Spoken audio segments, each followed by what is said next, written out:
গরুর মাংস রান্না করতেছি, কষাইতেছি মাংস আলু দিয়ে।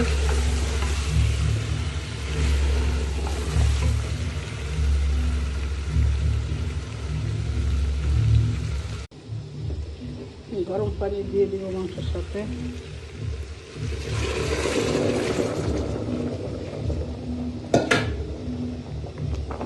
সবসময় মাংসের ভিতরে গরম পানি দেওয়ার চেষ্টা করবেন।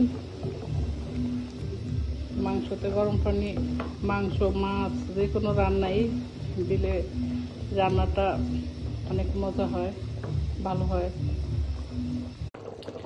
আমার গরুর মাংস রান্না হয়ে গেছে।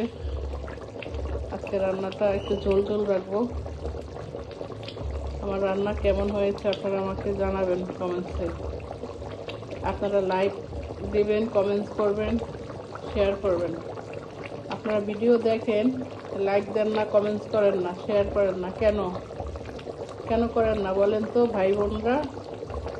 আমার ভাই বোন যারা দেখেন, কমেন্টস করবেন, লাইক দিবেন, শেয়ার দিবেন। আমি আপনাদেরটা দিব, আপনারা আমারটা দিবেন। এই তো, আমরা তো আসলেই মানুষ মানুষের জন্য।